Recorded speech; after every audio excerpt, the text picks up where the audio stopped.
Prys sy naam. Die Here is my krag en my gesag. Lied van Moses.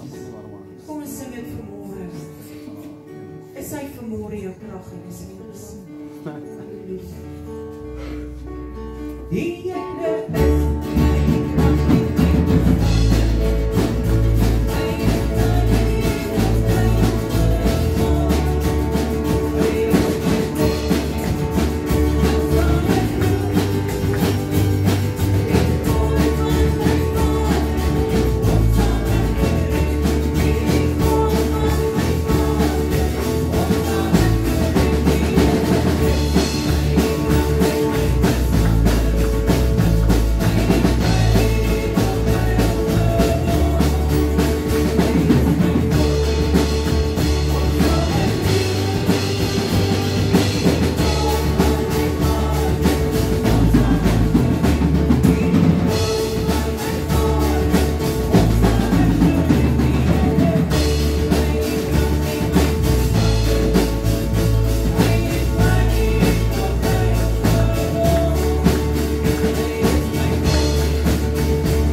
en in te beweeg.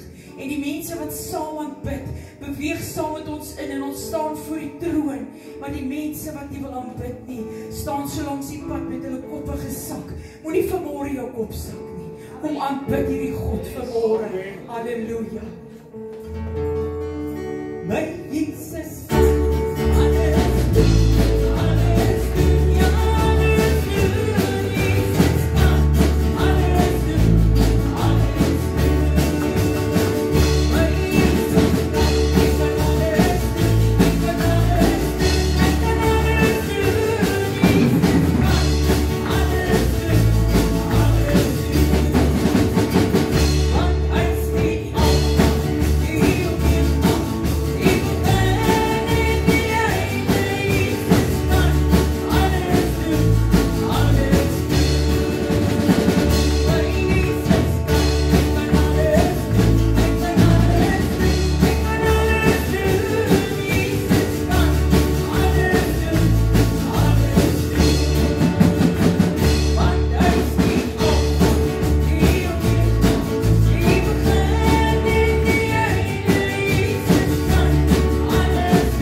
Hy het opgestaan, die graf is leeg vanmôre. Hy moet leef in jou hart. Thank you, Jesus. I say you are so great, Lord. I say you are so great, Lord.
Jesus.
lied oorgesing.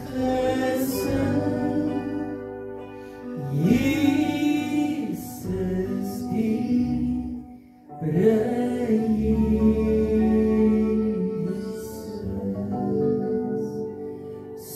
Zoetste naam in engelekring. Zoetste naam vir my sy kind. Zoetste lof lied oorgesing. Jesus die prijs.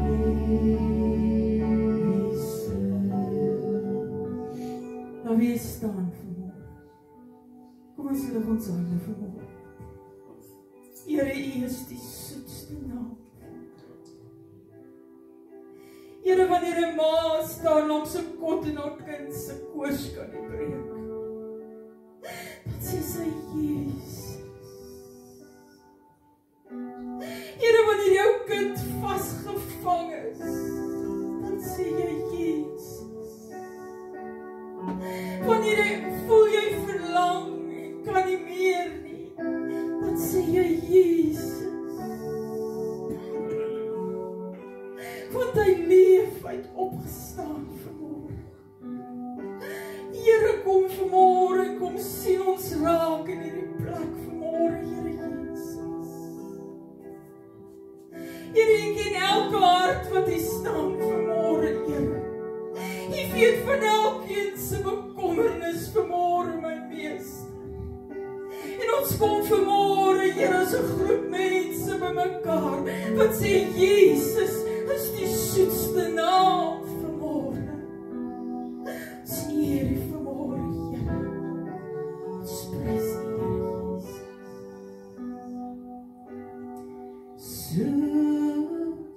Soetste naam in engelekring. Soetste naam vir my sy kind. Soetste lof lied oorgesing. Jesus die prijs.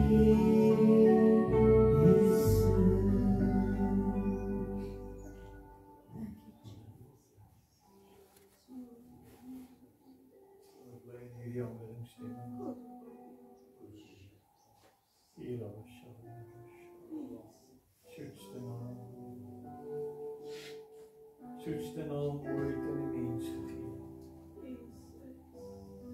Die soete voorreg om sy naam te kan ken. Die soete voorreg vanmorgen die ware God van hemel en aarde te kan aanbid. Die soete voorreg om in 'n verhouding met hom te kan beleef.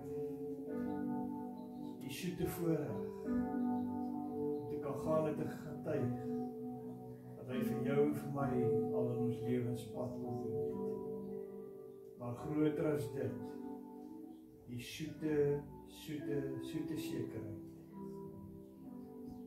Hy kom, en hy kom sy bruid kom. Amen. Halleluja.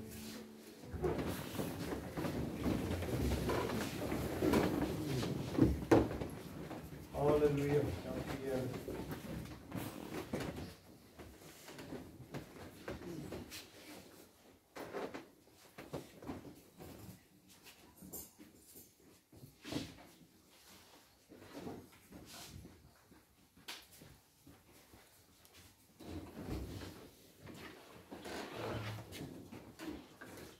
Wat is soeter as jy en sterker as 'n leeu?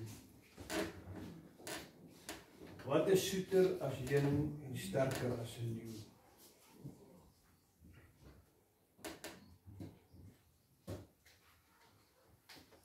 daarom hier kom en sy Gees van die Here op haar hart lê. Sy wil graag vir die gemeente iets doen. En haar voorstel kom, sy wil graag, so die Gees van die Here al lei, 'n potjie heuning. Sien hom, daar nog. Daar. Kyk, dis hier receiverste.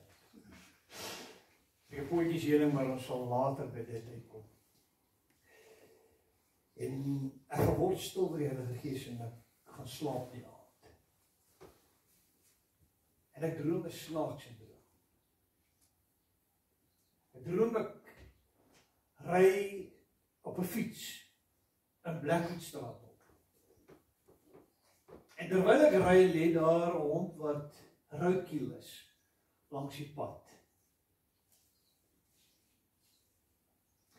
En ek droom ek ry op na Fourwayston toe terugkom, toe kom daar bye uit hierdie hond uit. En iets vra vir my, sal jy heuning uit hierdie hond uithaal wat hier langs die pad lê en dit eet? En ek dink by myself, daar is nie 'n manier nie. En die Heilige Gees begin met my te praat. Wat is soeter as heuning en sterker as 'n leeu?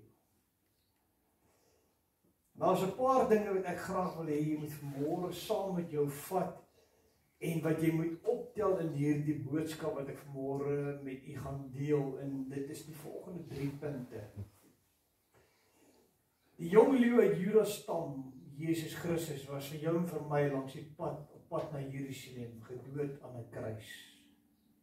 Die jong leeu uit Juda stam, jonge ouderdom van 33, sterf Jesus Christus in sy mensword aan 'n kruis op Golgotha heuwel, op 'n baie jong ouderdom. 33 jaar is die begin van 'n mens se lewe. As jy in aardse terme daarna kyk, 'n jong leeu uit Juda stam. Hierdie Jesus Christus het sy vader se huis verlaat en uit 'n Filistynse geslag, vyande van God en sondaars, vir hom 'n bruid gaan soek. Al het hy geweet ons gaan hom verraai. Hy plaas sy hande uitgestrek aan 'n kruis tussen sondaars en sterf vir my en jou en verslaan so die Satan se mag oor ons. Terwyl hy sy hande uitgestrek aan daardie kruis is, vra hy Vader, laat my saam met hulle sterf. En hy sterf saam met sondaars. Op Golgotha heuwel, op 'n kruis vir jou en vir my. Wat is soeter as heuning en sterker as 'n leeu? Rigters 14 vers 18, wat soeter is as heuning en wat is sterker as 'n leeu? Wat is soeter as heuning en wat is sterker as 'n leeu? Kom ons bid saam. Vader, in hierdie oggenduur is my menswees opgewonde oor hierdie boodskap wat U vir my gekom openbaar het in daardie droom, en daardie gesprek in die droom, terwyl ek soveel vrae gehad het, en U en die Gees met my gepraat het in die droom, en ek vir die eerste keer iets raak sien in U woord wat ek nog nooit raak gesien het nie, wat ek vanmôre aan U kinders wil kom aflewer. En ek sê vir U dankie vir die leiding van die Heilige Gees wat ons lei en ons vanmôre kom voed met die woord. Amen. Ek wil vir julle lees die verhaal met hierdie boodskap tema, wat is soeter as heuning en sterker as 'n leeu? Ek lees vir julle daar in Rigters 14 vanaf die eerste vers. Toe Samson afgegaan het na Timna, sien hy in Timna 'n vrou uit die dogters van die Filistyne, en hy het opgestaan en dan sy vader, sy moeder vertel, sê ek het 'n vrou uit die dogters van die Filistyne in Timna gesien, neem maar dan nou as vrou vir my.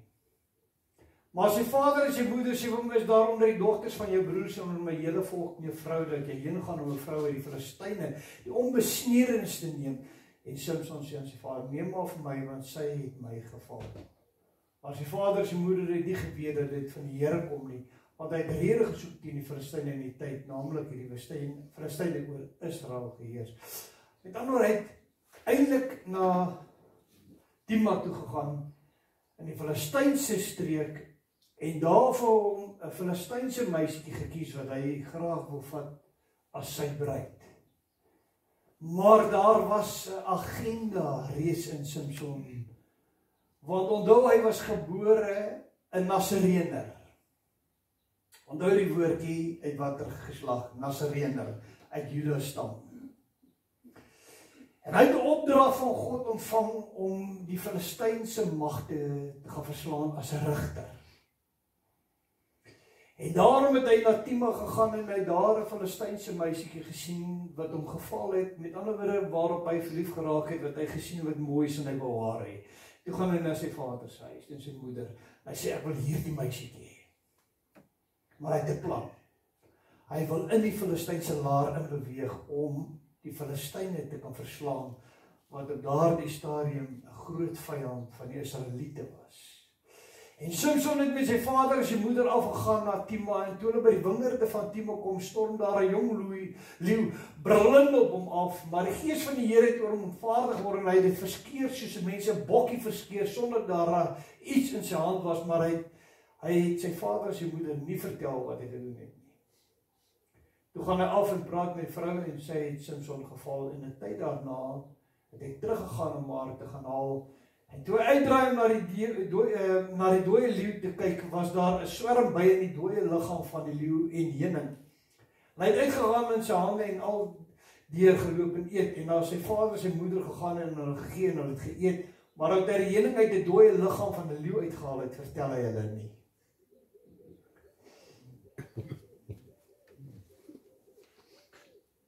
Sal jy 'n droutkiel waar 'n swerm bye ingetrek het, heuning gaan haal en dit eet? Maar Samson haal uit die dooie leeu wat besig is om te ontbind.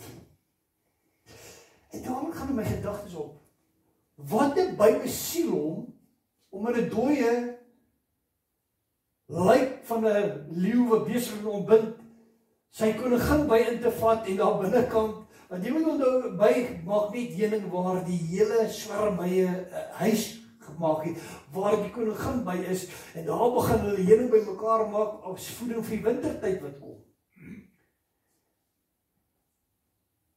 Tensy 'n bytjie opdrag van sy skepper kry en sê, gaan in hierdie leeu in, gaan trek in, gemaak breiplek. In die mees onwaarskynlikste plek moes hierdie by gaan woning optrek. Moes hierdie swerm by gaan ingaan en begin heuning produseer. Ek lees nie verder. Daarop gaan hy na sy vader, na die vrou toe af, en Samson het daar 'n maaltyd berei, want so het die jong manne gewoonlik gedoen. En toe hom sien, neem hulle 30 vriende om by hom te wees, en Samson sê aan hulle, laat my tog vir julle 'n raaisel opgee. As julle vir my kan reg uitlê gedurende die 7 dae van die maaltyd en dit uitvind, dan sal ek julle 30 hemde en 30 stel klere gee. Maar as julle dit vir my nie kan uitlê nie, dan moet julle my 30 hemde en 30 stel klere gee. Toe sê hom, gee maar jou raaisel op, dat ons dit hoor. En hy sê vir hulle, spys het uit die eter uitgegaan en soetigheid uit die sterke, en 3 dae lang kon hulle die raaisel nie uitlê nie.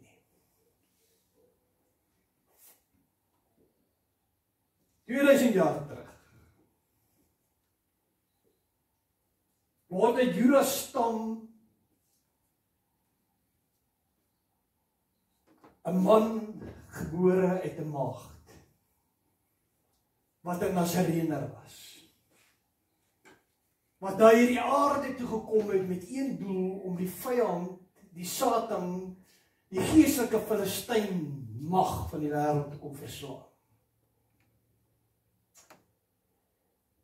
En hy het ook hierdie, as 'n raaisel was hy op hierdie aarde. Vir baie mense was dit 'n raaisel. Hierdie man praat anders as die ander geestelike leiers. Hy praat anders as die kerk van die dag. En dit is interessant dat hy vir 30 sikkel silwer verkoop word. En hier het Samson 30 stelle klere wat hy beloof aan die een wat die raaisel kan uitlê. Ek gaan vir jou verder. En 3 dae lang kon hulle die raaisel nie uitlê nie. 3 dae sy in die graf en kon hulle hierdie raaisel van hoekom hy aan die kruis van Golgotha moes sterf nie uitlê totdat hy opgestaan het. Wat is soeter as heuning en sterker as 'n leeu? Rigters 14 vers 18, maar voor ek daar kom, hierdie manne het toe gaan sit en dink oor wat beteken hierdie raaisel. En dan kom dit net nie uitgelê kry. En die vyand gaan en hy gaan vertel vir hierdie jong bruid uit Timna wat Samson wil vat as sy bruid. Hy sê vir haar, as jy nie vir ons uitvind wat hierdie raaisel beteken nie, gaan ons jou en jou vaderhuis verbrand. Ons gaan julle vermoor.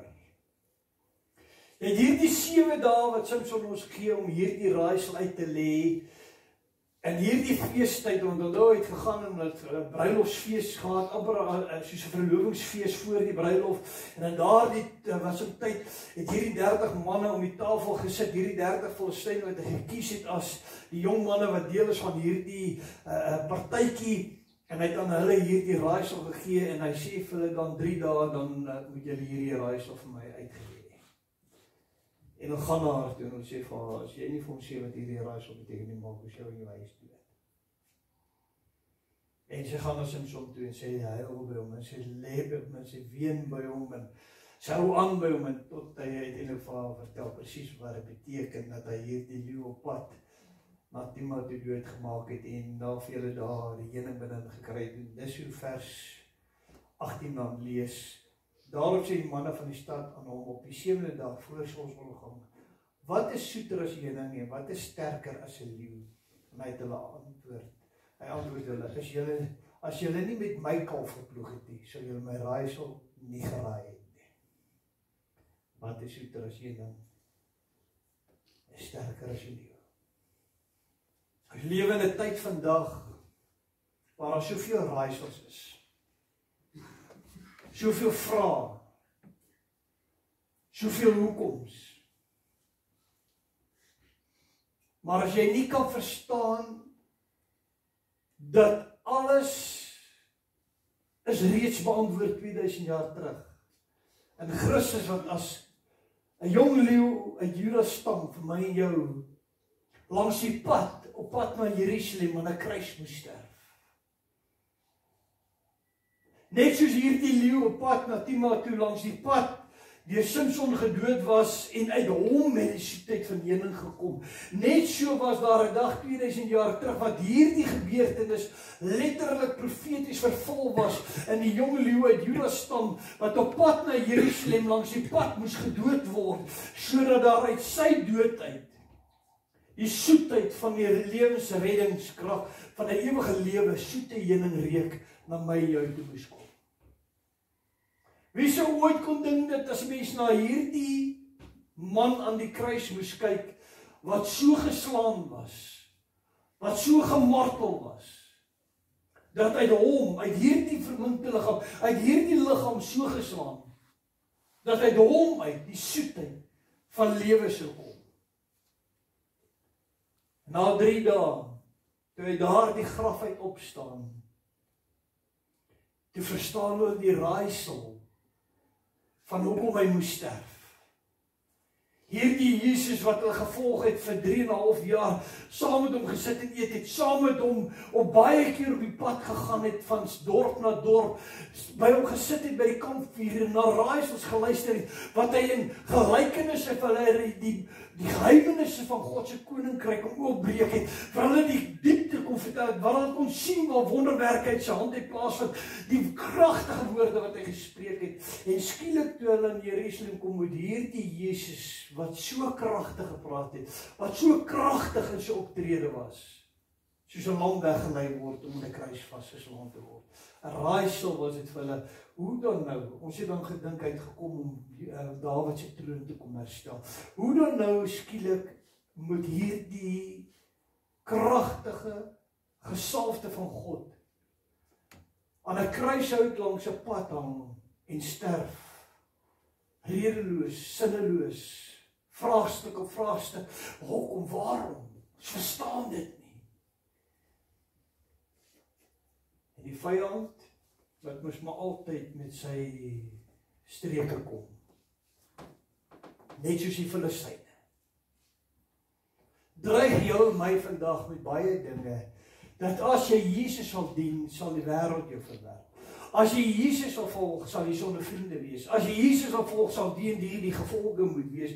En baie keer is ons so bang om op te staan en vir Jesus te leef met alles wat in ons is, dat ons skaam word vir hom en ons hom eintlik net soos 'n Filistynse meisie verkoop om gespaar te bly.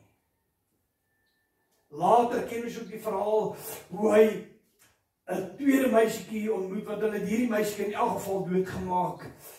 En hy het hom begin wreek, want hy het regtig op hierdie meisietjie verlief geraak.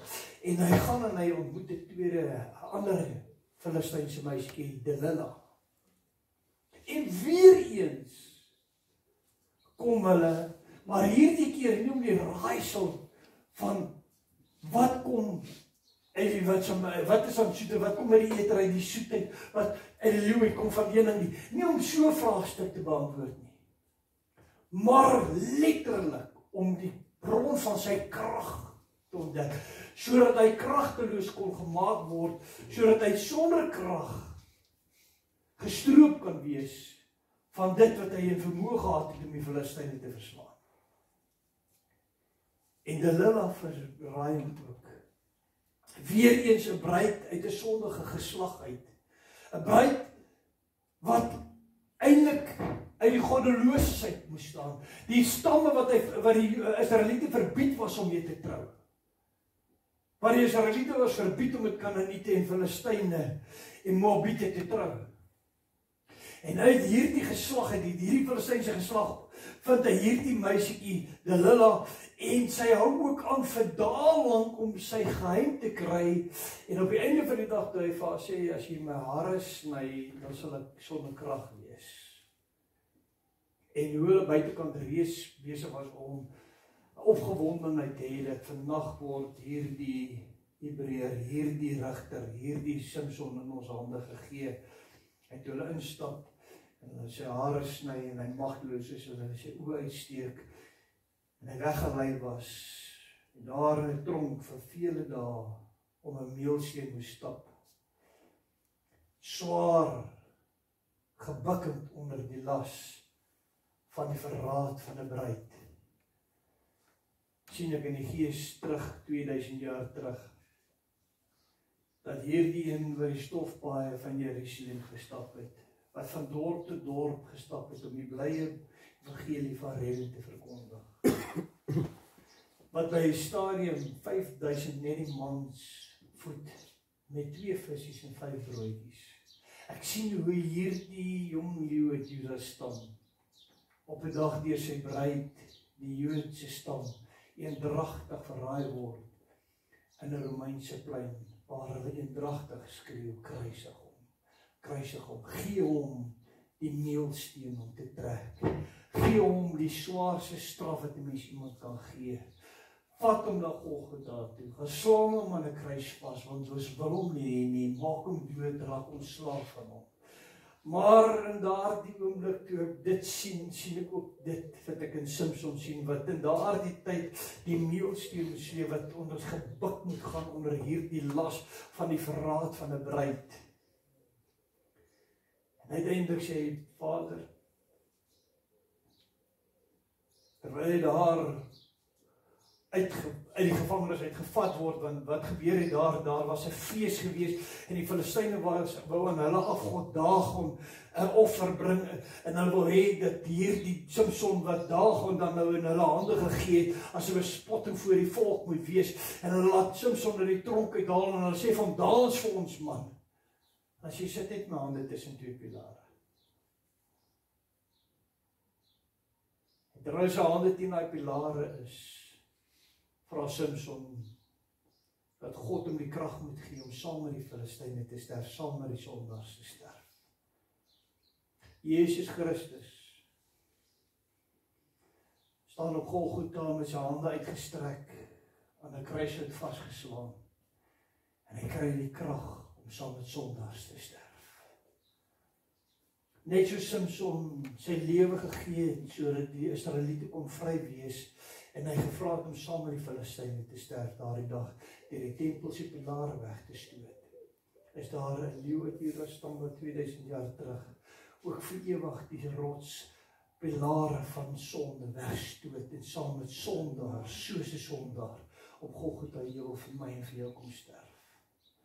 Daardie dag op Golgotha was hy niks anders in die oë van die mense, maar net nog 'n sondaar wat sterf tussen twee ander sondaars.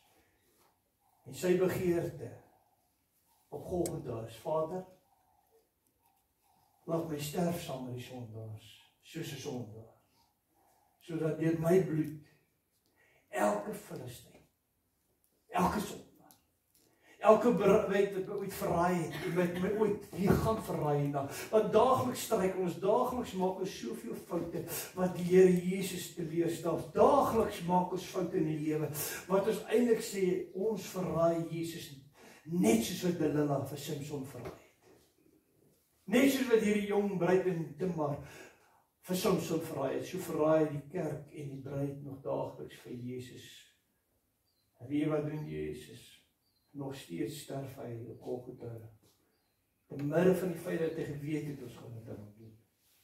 Terwyl ons sy vyande was, terwyl die skare voor hom uitjou, terwyl sy geliefdes weggestap het, want dis 'n raaisel, verstaan nie eens hoekom moet hierdie jong leeu uit Juda stam, Jesus Christus, aan 'n kruis uitsterf, terwyl hulle van hom verwag het hy met 'n koninkryk kom herstel, terwyl al hierdie dinge, al hierdie wanhoop, al hierdie, ek wil amper sê hierdie mekaar emosionele storm afspeel in Jerusalem en in die omgewing deur mense wat verskillende opinies het oor hierdie man wat aan die kruis vasgeslaan word, hierdie huil oor dit, hierdie is bly daaroor, hierdie is vir 'n gemengde gevoelens. Ek meen tot die Romeinse soldaat staan voor die kruis en toe Jesus asem uitlaat, sê die Romein waarlik, hierdie was die seun van God gewees. Daar's verwarring op Golgotha heuwel.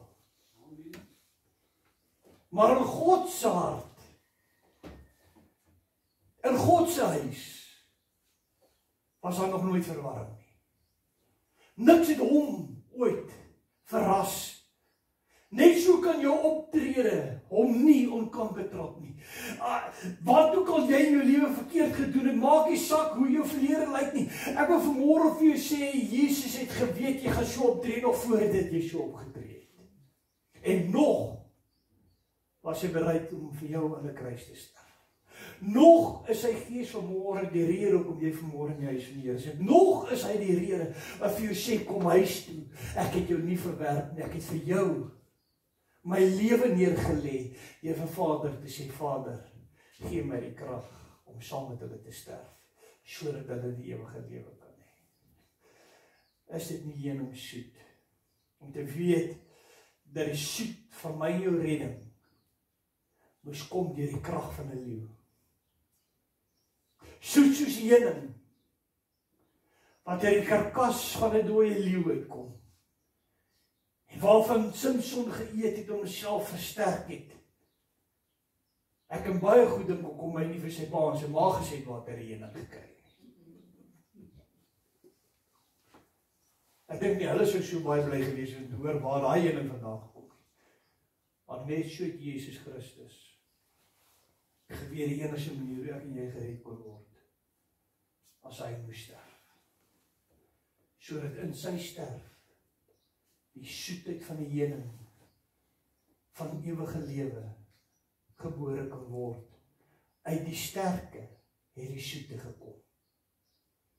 En daardie soetheid voed my en jou vandag nog. En wanneer ek na die verhaal van Samson sal lees, nadat ek hierdie droom gehad het en hierdie gesprek met die Heilige Gees, sal ek altyd dit sien, dat daardie leeu wat deur Samson doodgemaak was op pad na Timar, is 'n profetiese heenwys na my koning, my redder, jou verlosser, wat op pad na Jerusalem langs op pad moes doodgemaak word, sodat daar uit hierdie soetheid van hierdie leeu van Juda stam, die soetheid van die heuning van die ewige lewe gebore kon word. En daarom wie ook al in hom die soetheid gaan haal, is vir die wêreld sinneloos. Net soos wat dit sinneloos was om heuning uit 'n leeu se karkas uit te gaan haal en daarvan te eet om homself te versterk. Net soos dit vir die wêreld sinneloos dat ek en jy na 'n man verwys wat 2000 jaar terug aan 'n kruis gesterf het, wat 2000 jaar terug vir my en jou die pad moes oopmaak na saligheid, na die soetheid van 'n ewige lewe, is dit vir die wêreld sinneloos. Hoe kan ons aan hierdie man vashou en uit hom probeer heuning haal om ons te voed tot en met vandag, om te kan vashou en te kan sê, omdat hy gelewe het en omdat hy gesterf het en omdat hy weer opgestaan het, hou ek aan hom vas, want in hom is my hele lewe. My hele lewensbelofte lê in daardie man wat in Israel, soveel duisende kilometers van hier af, in 'n kruishout buite in Jerusalem moes sterf. In hom lê my en jou redding. In hom lê ons hoop. In hom lê die soetheid. Van te midde van 'n wêreld se duisternis, te midde van 'n wêreld se bitterheid, te midde van 'n wêreld wat geen antwoorde het vir al die raaisels nie. Daar's soveel antwoorde, soveel vrae maar so min antwoorde in hierdie lewe. En elke dag fabriseer hulle kunsmatige antwoorde om die mensdom kunsmatig te verblind oor wat werklik waar agter die rookskerms aangaan. Agter die skerms van dat daar 'n ewigheid is wat besig is om af te speel. Die laaste tonele. Weet jy of jy ooit die voorreg gehad het om na 'n toneelopvoering te gaan kyk nie? En dan het jy die verskillende tonele en maak jy gordyn toe. Dan maak jy gordyn weer oop, dan sit heeltemal anders te agtergrond en die persone stap op die verhoog uit en die toneel speel af. En dan hier teen die einde, dan weet jy, daar is 'n hoogtepunt wat opbou en dit voor jou afspeel. Dan maak jy gordyne vir ou las toe. En as jy gordyne dan weer oopmaak, dan weet jy, dis die laaste opvoering, dis die laaste gedeelte van hierdie wat voor my afspeel. As die gordyne nou toemaak, is dit verby, dan is die verhaal sy volheid afgespeel. Ek wil vir jou sê, 2000 jaar terug, toe maak die gordyne vir die laaste toneel oop van my en jou sielsaligheid. En die wêreld kyk na hierdie toneel en die wêreld probeer 'n ander toneel skep en die wêreld probeer vir jou 'n ander God. Die wêreld maak selfs dat die mens vandag sy eie God word. Daar word valse leeuetjies gecreëer in hierdie wêreld. Elkeen het sy eie stem waarmee hy wil brul en almal wil bang maak en almal wil met hierdie wette en met daardie dinge. Maar hierdie leeu's nee, gaan sterf langs die pad en ek wil jou verseker vandag uit hulle gaan daar nooit weer heen kom nie. Hoeveel roodkoels het jy in jou lewe al gesien? Hoeveel keer het jy heuning in daai roodkoels gesien? Ek gaan terugwoord en dan lees ek net van een roodkoel. 'n Leeu op pad na Tamar, waar hulle bye nes, want geen by is 'n natuurlike vorm gaan in 'n dooie karkas of wees rondom dit, om 'n heuningnes na binnekant te gaan skep nie. Maar daar was een verhaal wat moes wys na die leeu uit Juda stam, wat een keer ook vir my en jou tussen rowers, tussen sondaars moes gaan sterf, sodat ek en jy by die sondaar Filistyn bereid is, kon huis toe kom en in hom 'n bruidegom kon vind. Nie uit sy eie nie. Hy het sy eie verlaat. Hy het sy hemelse plekke verlaat. Om met my en jou vir hom 'n bruidsgevolg te kom haal, wat hy sê, vir julle sterf ek. Maak dit vir jou sin, dat 'n God wat so heilig is, sy heiligheid verlaat, om vir 'n sondaar geslag soos ons, aan 'n kruis te gaan sterf. Net so min het dit sin gemaak, toe Samson sy eie ou reis verlaat, en vir hom 'n bruid tussen die Filistyne gaan soek. 'n Bruid wat hom sou verraai. 'n Bruid wat die hele tyd, die Here sou soek, by hom liefdesaandag soek, met een doel voor oë, om hom te kan verraai. Ek en jy moet nooit daai bruid word nie. Ons mag nie daai bruid wees nie. Ons moet opstaan en begin ruggraat kry en sê, ek staan vir een. Spreuke 16 vers 24 sê, vriendelike woorde soos 'n heuningkoek, soet vir die siel en 'n genesing vir die gebeente. Vriendelike woorde soos 'n heuningkoek, soet vir die siel en genesing vir die gebeente. Die Engelse Bybel sê vir my so mooi, Proverbs 16 verse 24, kind words are like honey, sweet to the soul and healthy for the body. Kind words are like honey. En ek staan stil by hierdie skrifgedeelte en ek sê, Here, maak dit vir my oop dat ek Jesus in hierdie skrif kan sien. Want alles is vir hom geskryf en tot sy eer. En toe verstaan ek skielik iets. Wat is soeter as heuning is sterker as 'n leeu. En toe sê Jesus Christus met sy arms uitgestrek op Golgotha, tussen twee sondaars 'n heuningsoet woorde van redding en genesing. Dit is volbring. Amen. Die soetste woorde wat ooit uit 'n mens kon kom, wat soos heuning is. It is finished. Dit is volbring. Niks kan by dit bygevoeg word nie, niks kan van dit weggevat word nie. Die soetste woorde van heuning genesing, wat ooit gespreek was, in al die tye wat opgeskryf is, was daar die laaste woorde, uit die leeu van Judas se mond, toe heuning uitgaan en sê, dis volbring. Nou sterf ek, maar uit my uit sal die heuning van redding kom. Uit hierdie leeu sal die soetheid van reddingskrag kom, sal die ewige lewe kom, sal die hoop kom, wat die hele wêreld wat vir my vervreemd was, wat die hele Filistynse geslag sal huis toe bring en hulle my bruid kom maak, uit hierdie karkas, uit hierdie liggaam, wat vandag op Golgotha sterf, kom die soet geur van die heuning. Dit is volbring. Die soetste woorde ooit, dit is volbring. Die vyand sal wat wil gee om daai woorde te keer. Die vyand sou die oorlosie kon terugdraai. Hierdie wat is so na hierdie time travel, wat sy films kyk. Ek dink as die Satan met time travel masjien sou kry, sou hy teruggaan na voor die kruisiging en sou sê, "Right, kom ons kanselleer net hierdie kruisiging." Want hierdie is 'n groot fout en mag dit nie begaan nie. Want uit hierdie kruisiging gaan 'n leeu sterf. Maak sy pad na Jerusalem. En uit hierdie soetheid van hom wat sterf, gaan die soet woorde gespreek word van die volbring. It's finished. Die vyand kan nie jou saligheid steel nie. Hy kan dit nie verander nie. En toe kom God, en hy sit die laaste gordyn toemaak. En Johannes op pad na Patmos. Daar in Patmos skryf God die laaste verhaal van die mensdom in Openbaring neer. En hy sê, aan die einde sal die een wat ook wil brul soos 'n leeu, wat rondgaan soos 'n brullende leeu, wat 'n valse leeu is, sal in die poel van vuur gewerp word. En daar sal 'n lieflike oggend aanbreek op 'n nuwe aarde, wat saam met hierdie leeu uit Juda stam vir ewig sal leef. Nooit weer trane, nooit weer seer, nooit weer pyn, nooit weer dood, nooit weer enigiets van hierdie aard nie. Maar tot dan, kom ons eet van die heuning van sy woord. Kom ons hou vas aan die heuningsoet woorde wat hy gespreek het, terwyl hy soos 'n sondaar op Golgotha vir my en jou gesterf het. Dis volbring, kom ons hou vas aan dit. Totdat Jesus ons kom haal, kom ons hou vas. Wat is soeter as heuning en sterker as 'n leeu? Jesus Christus. Kom ons bid saam. Vader,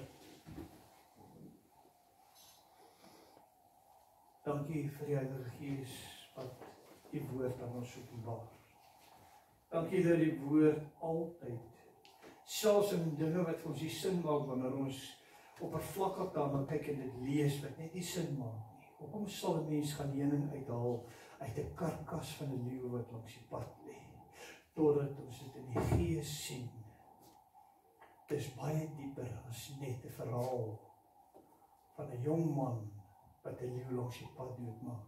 Dit wys na die soete gebeurtenis van Golgotha Heuwel, waar U vir my en vir elkeen van ons wat vandag in hierdie gebou is, en ook hulle wat daar buite is, gesterf het, sodat die soetheid van die ewige lewe 'n werklikheid kon word. Ons eer U daarvoor.